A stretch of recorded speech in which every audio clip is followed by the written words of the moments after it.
જોકે સંતો બધા જ્ઞાનધારાની કથા પણ કથા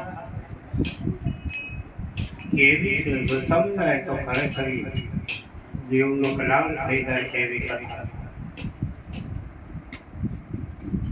સત્યનારાયણ ભગવાનની કથા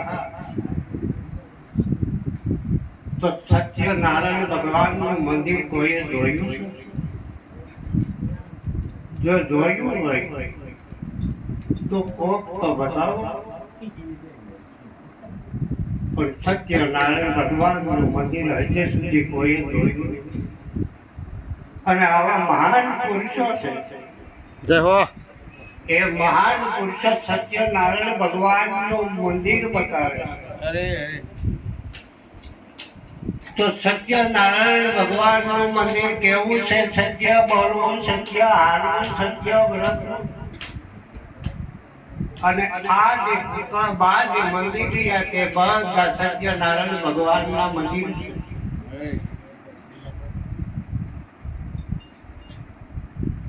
હવે સત્યનારાયણ ભગવાનનું મંદિર તો બરાબર બધી ગોતવા જાય છે, પણ ક્યાંય પતો ખાતો એ તો જો એવો તત્વ પુરુષ સદગુરુ જો કોક મળી જાય અને એ ભેટો થઈ જાય,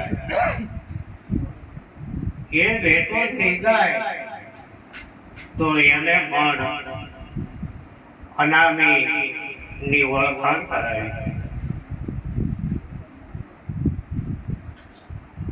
તો રામાપીર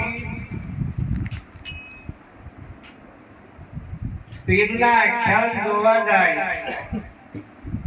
અને એમાં પણ રમતા હોય છે, ત્યારે એવું કે જુઓ જુઓ રામદેવ જાય આકાશ માર્ગે ઉડી ઉડી જાય. અરે ભાઈ વિચારો, આ લીલોડો ઘોડો કેવો છે? આ લીલોડો ઘોડો જો કોઈ જોયો હોય તો બતાવો. પણ લીલોડો ઘોડો એમ દડે એવો આ પ્રાણ થકી આ શરીર જે રહ્યું છે લીલોડો ઘોડો. જય હો, આમાંથી પ્રાણ વયો જાય એટલે આકાશ માર્ગે પણ ઉડી જાય. શબ્દ રૂપી રામોપીર પણ. હવે આવા એક સંતો પણ બરાબર ઈશારો કરે છે, પણ જે નફટ છે તેને લાજ કોઈ દી આવતી નથી. ગમે એટલું જો ગમે એટલો સત્સંગ કરો, લફટ ને લાજ કદી નહીં આવે. કારણ કે એના અહંકાર અને અભિમાન કેટલો બધો અહમ કર્યો છે તે કોઈ નક્કી નથી થતું.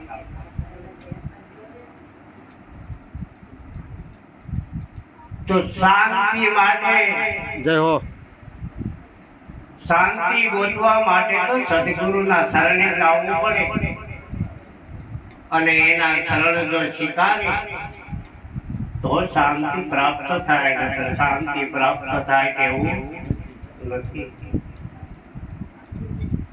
દિવસ ઉગે ને મહાભારતનું યુદ્ધ થાય તો મહાભારતની કથા વાંચે છે, પણ દિવસ ઉગે ને મહાભારત સારું છે એ મહાભારતને સમજવું એ સદગુરુના શરણ જો પકડ્યા હોય તો એ મહાભારતની પણ ખ્યાલ આવે છે.